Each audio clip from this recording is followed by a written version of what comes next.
5 News. Ay, ay, ay. All right, well, elected officials and community members on Staten Island speaking out against a possible migrant shelter. The Faith United Methodist Church in Port Richmond has an agreement with the city to house 15 adult men seeking asylum in the U.S. The church set to begin housing those men starting tomorrow. Staten Island Borough President Vito Fossella among those opposing the migrant shelter. Government should be collectively trying to make things better for a community like Port Richmond, not trying to hurt it or harm it. And by inviting and opening a migrant shelter potentially here, you're hurting this community and the people. Councilwoman Camilla Hanks, the Staten Island Democrat, says the shelter will be managed by the Mayor's Office of Housing Recovery and will give the migrants meals, a bed, and a shower from 7 p.m. to 7 a.m. every day. Well, an emotional day in court as two children come face-to-face with the man who killed their parents in a drunk driving crash. Fox 5's Jody Goldberg was there as he learned how much time he'll spend in prison.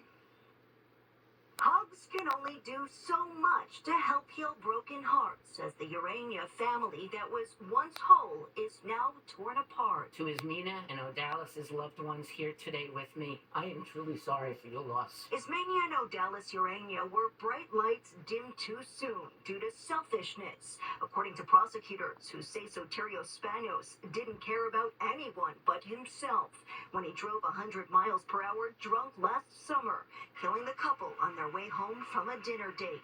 The 34-year-old was sentenced to up to 21 years in prison during an emotional hearing on Monday morning. Two children no longer have their mother and father because this defendant was drunk and reckless. Inside the courtroom, relatives told the defendant that he destroyed their lives and robbed them of generous and loving people. The couple's 15-year-old daughter looked straight at Spanos, saying, "You took everything away from me, all the people I look up to and made me who I am today."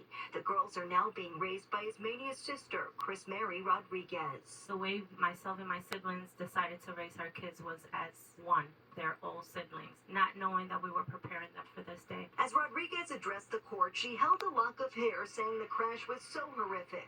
That hair was the only part of her sister that wasn't destroyed by the impact. That piece of hair I shared in the courtroom was the only thing we have left. Spanos looked at each relative as they spoke. He addressed the courtroom, saying there are no words in the English language to express how sorry I am.